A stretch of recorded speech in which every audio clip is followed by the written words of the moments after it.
The hollow body pull-up is a tool that we have to employ if we want to unlock heavy weighted pull-ups, muscle-ups, and even the front lever.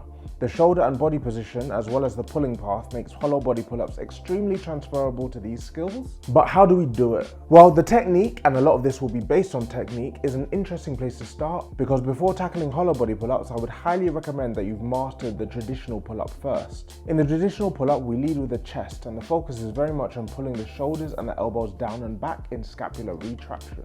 This is what allows the larger muscles, the lats, the traps, the rhomboids, to work and do their thing, and is what helps make our standard pull-ups more efficient, as well as build up our global pulling strength. The problem with the traditional arch back pull-up as a prerequisite to hollow body pull-ups though, is that essentially we have to unlearn what would have been classed as bad form in the traditional pull-up and use it to our advantage with the hollow body. What do I mean by this? Well, first of all, as the name suggests, the setup for hollow body pull-ups mean we have to create this hollow body shape where our feet come ahead of our body line. Depending on your core strength, this alone might be a challenge for you. And if so, I'd recommend holding this position for time, perhaps even performing scapular pull-ups with this hollow hold to get stronger in this position.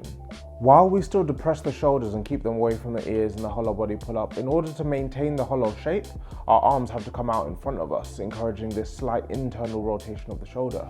This can be a good thing though, because rather than focusing on pinching the shoulder blades together in retraction, we can instead focus on what we need in hollow body pull-ups, which is more downward rotation of the scapula. It's this focus on downward rotation that makes hollow body pull-ups so much more transferable to calisthenics skills. We really should be trying to get the elbows to pull back past the body line, but there are a few things that we're going to need to avoid in order to master this pull-up type. Firstly, we're going to need to be mindful of our hand position. With the hands needing to come out in front of us, we simply cannot maintain a hollow shape if our hands are too wide. So if you have a preference for wide grip pull-ups, then you need to make a choice on which you want to favor and prioritize. Second is that hollow body pull-ups are far harder to maintain on gymnastics rings. With the instability of rings, we may struggle to keep that hollow shape throughout the rep while maintaining a pull-up grip. In terms of progressing the hollow body pull-up, we can literally take that hollow body part to its extreme by performing L-sit pull-ups.